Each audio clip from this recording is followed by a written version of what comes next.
What's up, everybody? Welcome to the Wait, What Are We Talking About podcast, episode 85. My name is Bret, aka Enigma9011, and today I'm joined once again by Steve, aka Supermander27. How's it going, Steve? I'm good, brother. How are you? I'm good. I appreciate you hopping in on here, especially last minute. I was like, oh, shit, I need a guest. Hey.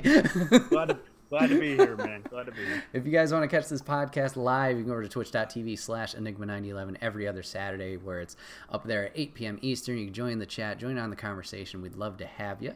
If you can't catch it live, that's A-OK. You can catch it the following week, where it's placed on YouTube and SoundCloud, topic by topic, and as one big MP3 and video for your amusement. And last but not least, hashtag ad. Remember, you can get all of your merch and swag over on the merch store. You get all of your t-shirts, cups, backpacks, and more over there. Rep the brand, support us. It would be greatly appreciated. So yes, we got a big wrestling weekend extravaganza coming up in April, as always.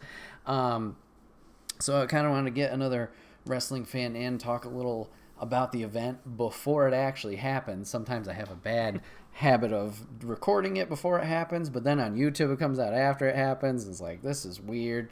But we're going to be ahead of the curve this time.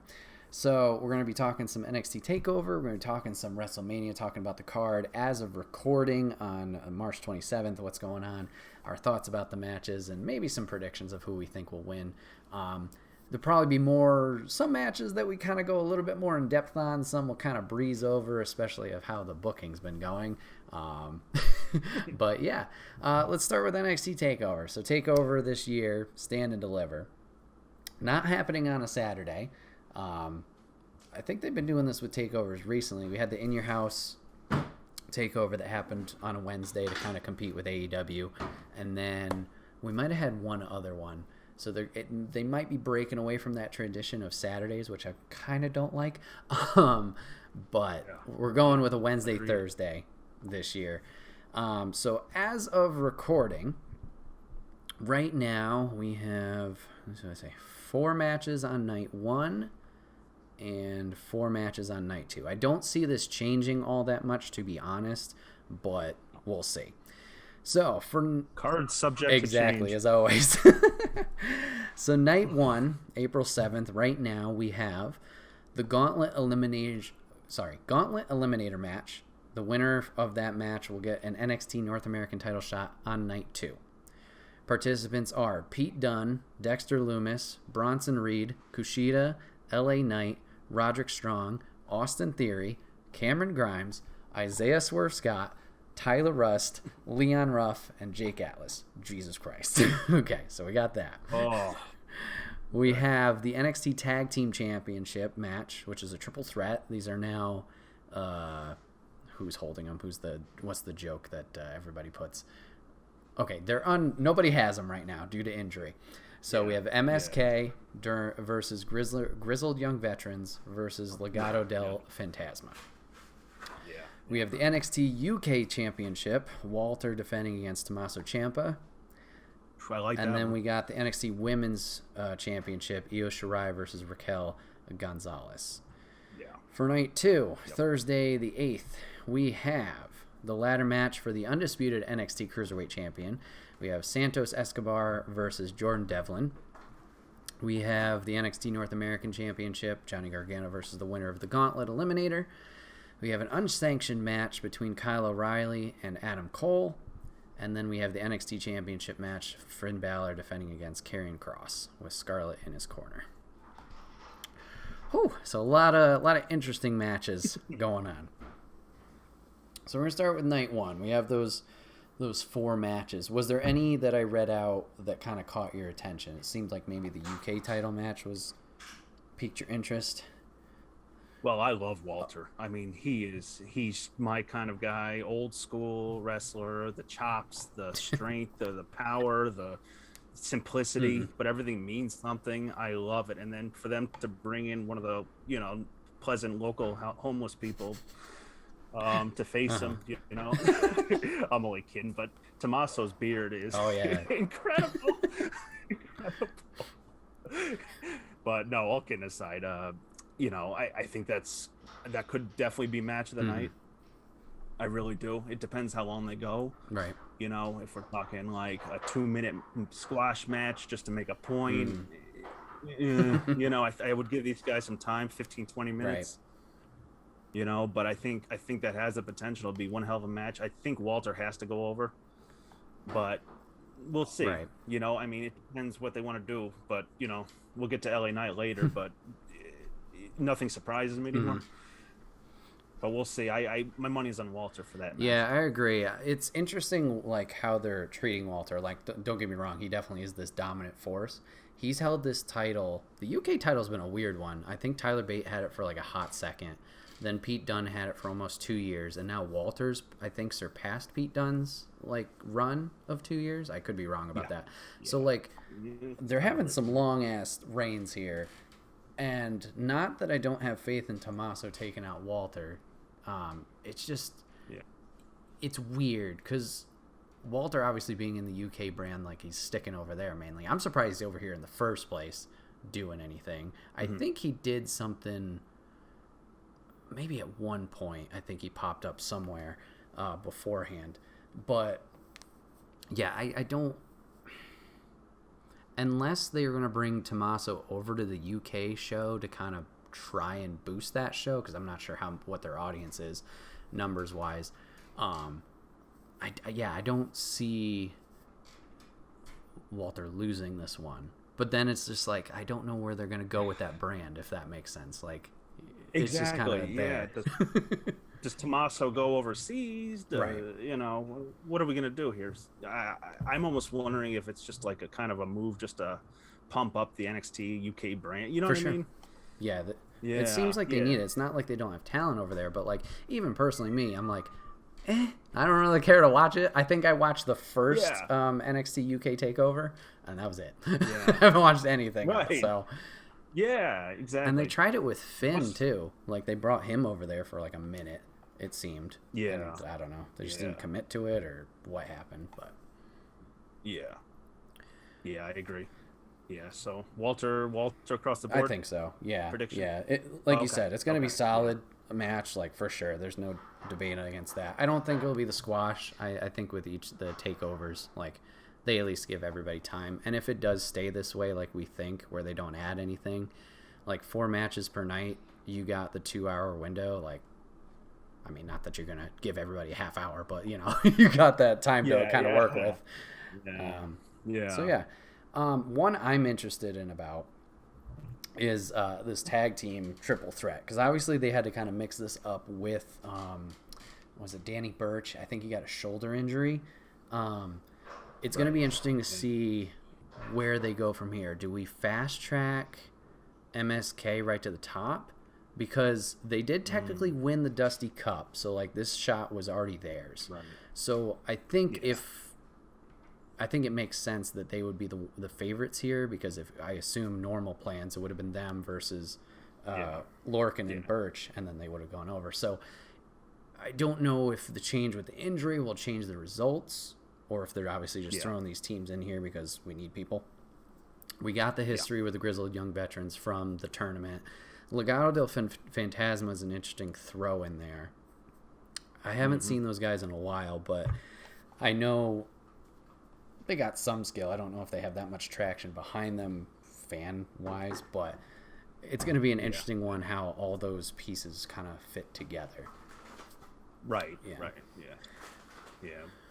So, and also I think Wesley broke his hand like a month ago, so I hope that's 100%. He's not just going in there with a busted hand. But, so, I'd be surprised if it's any level of seriousness. WWE, one thing you could say about them is, for the most part, especially in the last couple of years, they definitely cracked down a little bit more on injuries. To their credit. True. You know, I'll give credit where it's due on that. You know, they really, they've done a pretty decent job of that. Or like they'll stop matches if they notice something, for the most part. True. So I think of his hands, any sort of if there's anything going on there, hopefully they just kind of. Yeah. I don't know. We'll see.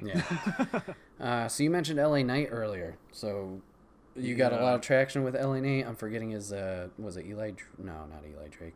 It was Eli Drake? Eli Drake. Yeah. Okay. Oh, yeah. All right. So are you pulling for him for this North American title shot? Did you say Bronson Reed was in this? Yeah, him and LA Knight have been doing a mini feud these past 2 weeks. Yeah, it's going to be one of those two. I'll tell you, Bronson Reed, I've been more aware of him lately than I have in the past. Mm-hmm. That guy he's like a big Samoa Joe, and that says a lot. I mean, he's got star power written all over him. It's just a question of, how they kind of, like I was watching him today, on this recent, because I had to catch up on NXT a little bit. And he looks good. Yeah. Like, he looks really good. What concerned me, though, is they just did this, build up for LA Knight. They brought him in. I'm going to take over. Yeah. And then he loses. Oh, yeah. So, I don't know. It's a strange booking. I almost think he'll come back and win this tournament. I don't know, but I think it's definitely going to be one of those two. What about you? My only hesitation with that, because, like, obviously LA Knight should be the clear one because he's the new guy, and you want to obviously push the new guy after you made a big deal. Yeah. My only thing that's holding me back from him is we're going against Gargano, who's heel right now. I don't know if they do heel versus heel. Like, I could see face v face, because obviously we've seen that numerous times, whether it's NXT or anywhere else. But just getting in that mindset, I'm, like, trying to think of who it is. Now, Loomis and Theory and Gargano's group has been going at each other for a while, it seems. So I don't know if you're going to continue that track or, like, switch it up, do something different. Yeah, right. Roddy Strong's recently face, that would be interesting, but I don't know. He seems kind of too, not tied up, but, like, not doing anything besides the Cole and O'Reilly Undisputed Era thing breaking up. Yeah. Right. Bronson, I'd like to see. That could be cool, because then if he does win, then you can have LA feud with him then, and then take it from him, like, kind of set that up. Kushida, I think, is somebody I want. He hasn't really done a lot since being there. Like, he's definitely a strong competitor, and I like what he's done, but I don't feel like he's gotten the push that a lot of people expected. Kind of thing. Yeah. So I'd say either him or Leon Ruff to win. Because I think Leon and Johnny, when they had that triple threat with Damian Priest, that was a really good one. And I know they've been pushing Leon recently ever since he kind of won the North American belt the first time. So yeah, I think those two make sense. I don't know too much about Russ, to be honest. And Atlas either. I know he's done some work on 205 Live, I think. Right. Swerve Scott I would have loved, but he's also heel now too. So it's like, I don't know.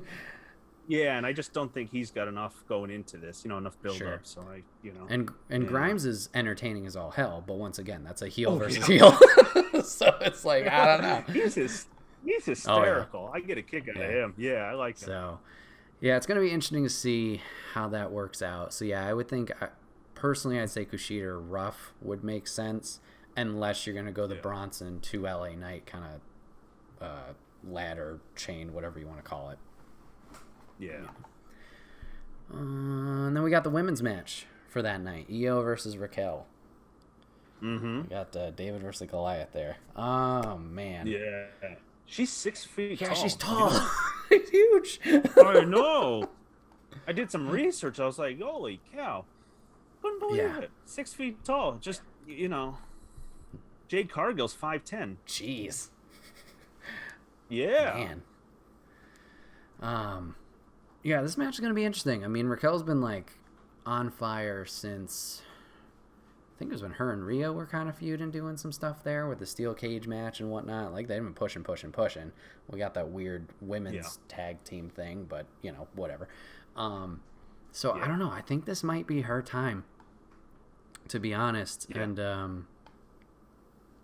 I don't know. I don't want Io to lose, selfishly, but it might be Raquel's time. Yeah. And then, like, the question becomes, like, what do you do with Io? Is she going to get called up, or is she staying? So it's like, we play that dangerous game, the call-up game. I know. Yeah. I think I got to lean towards Raquel for that one. honestly. Okay. Can Raquel cut a promo? Yeah, she's got a few. She's okay? Yeah, she's not just like okay. She's not the silent big body type all Dakota's doing all the talking. No, she's done some.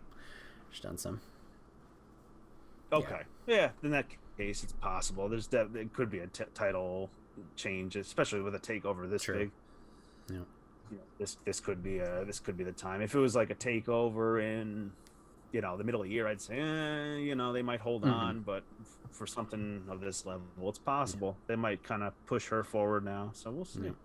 But yeah. All right, moving over to night 2. We already kind of talked about the North American title match, except for we kind of talked likelihood of the winner if it was certain people over Gargano.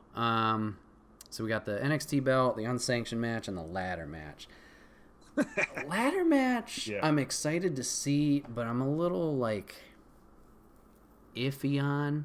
We talked about it, I think, off streams about Marty and some other people who kind of have the baggage on them.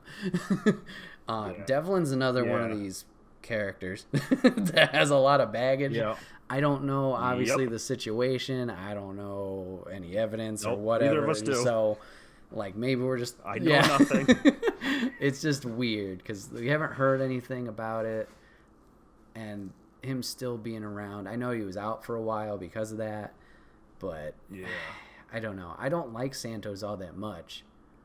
I like him as a heel, but obviously that's the point. I'm not supposed to like his character. So it's I don't know. I'm interested for the match and how it goes, but I don't feel like I have a horse in the race, if that makes sense. Yeah, I'm completely with him. Yeah, this one, if it's a good match, great. I'll be happy. If it's I'm gonna go make a sandwich match, that's okay too. But I don't have a dog in the fight. I really don't. It's just whoever wins, good for them. Yeah. So there's that. We got the unsanctioned match: O'Reilly versus Cole. Oh, Mr. Baker. This one will be. Yeah, this is a good one. I'm having a tough time deciding who wins this one. I'm leaning towards Cole. Really? I think so. Why? I just obviously we did the breakup here. Not that Adam Cole necessarily needs it, because he was the leader of the group, and everybody, you think Undisputed Era, you think him. So that could be, I could be talking myself out of this right now. I don't know, but I think he has to go over to kind of set himself as separating from the group completely, if that makes sense. I don't need this, because we've seen matches in the past when Undisputed was there. He did get assistance from O'Reilly, Fish, and Strong. There's a match eventually when we do homework assignments for each other that I want you to watch. I think it's Gargano and him, but he got a lot of assistance in that match. So it could be this definitive I don't need you, and just clean win there. But I don't know. Do you push O'Reilly, solidify him as this single star? We've kind of hinted at it a little bit with his match with Balor and stuff like that. So it's a toss-up there. I don't know. My question is, what do you do with Cole afterwards? So that following Wednesday, is Adam Cole still in NXT? Right. Or does he move up? And I pray he does not move up. Just like for the rest of them, I'm almost hoping none of them move up, even though they will. Especially with the track record lately. Right. If Adam Cole goes to the main roster, O'Reilly has to go over if they're going to try and elevate him, line his stars up, and get him moving towards greatness. But if Cole's staying, I think Cole has to stay. It has to go over. Yeah, that's a good call. The only question there is what does Cole have left to do in NXT? Does he just stay as the center, not a centerpiece, but one of those things we lean on if we're staying the Wednesday versus Wednesday, or the rumored Tuesday move? Who knows? Because that's a deciding factor too. If we're staying the Wednesday night wars, even though continuously NXT's been on the bottom end of there, it's My thing is, think about it. Let's Vince McMahon at this point, right? Let's say personally, no, I know him. I Good wish old I Vinny. did, I could use some money, Dad. No, just kidding. But let's see, you have Adam Cole walk into that back room, right?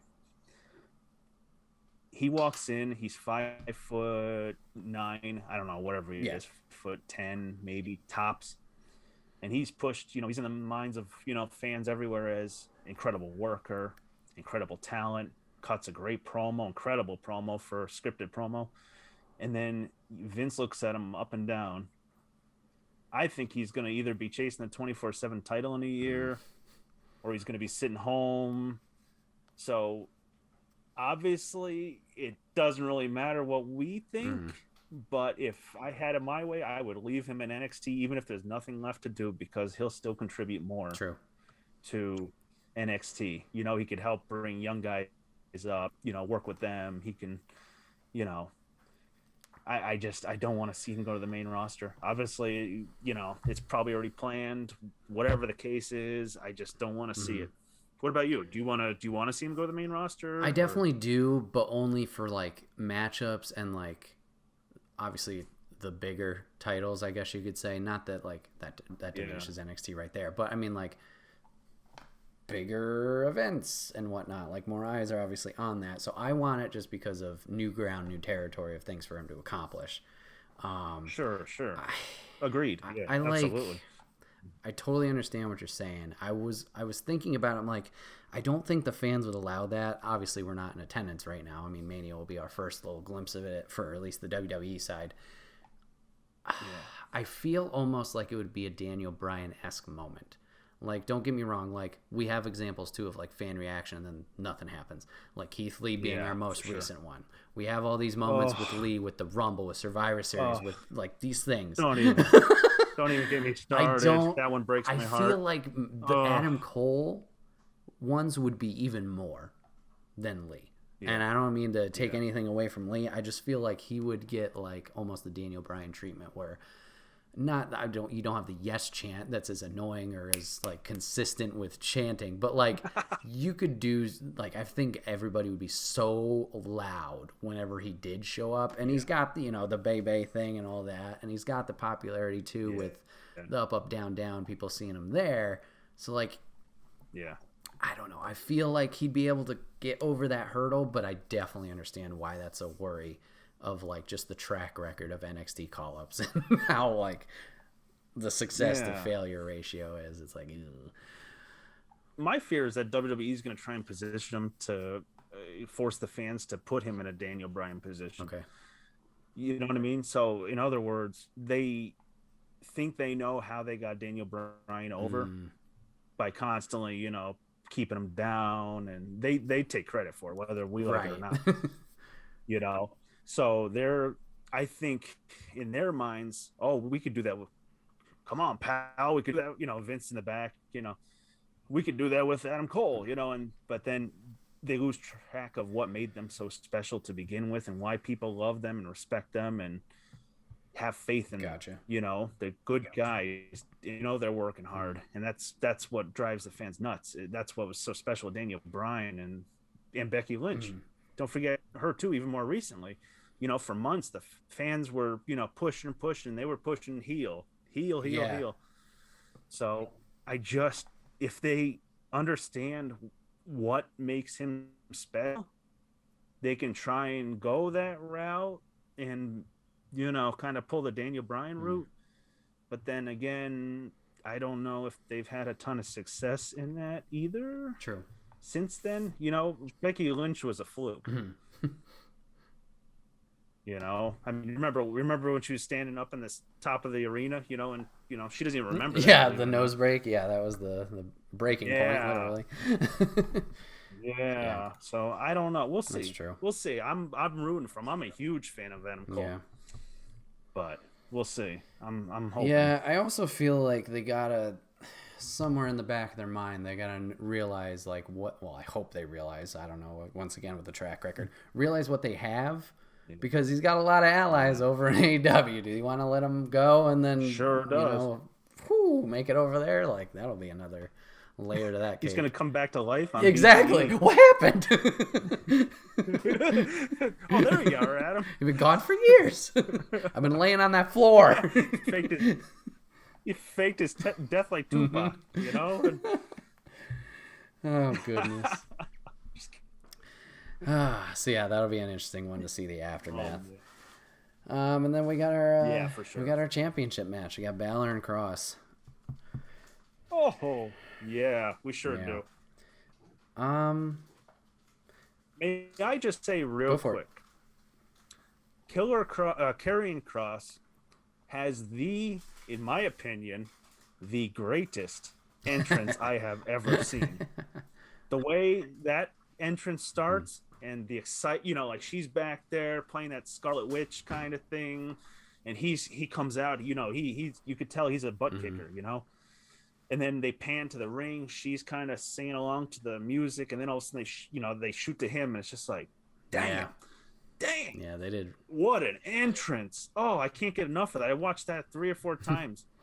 Yeah, they do I couldn't believe the first time I saw it. I couldn't believe they do really well with their entrances down there and making sure everything hits their cues and whatnot. It's funny, like even some if you go back to like Shinsuke's another big one. Like they didn't have his as rehearsed right down off the bat, but you could see the evolution of it. Like, okay, the timing here, and when he finally nails it, it's like, oh, okay, yeah, now we're going somewhere, you know. Yeah, definitely, it's a cool entrance. Oh, incredible. I think it's the best in wrestling, in my opinion. Better than Cody, better than everybody. I think it's the best. Nice. I really do. But she adds so much to him, too. The facial she has, when she looks at him like he's a god, she's looking at him like, I'm just like, damn, you're good. Yeah. Anyway, go ahead. You're good. You're good. I had to talk about it. I was like, I love this guy. I honestly think this is Cross 100%. I think it's just a point of like getting him back to where he was before, unfortunately, the injury. Like he had the belt there, and then unfortunately the shoulder, and whoop, there it goes. I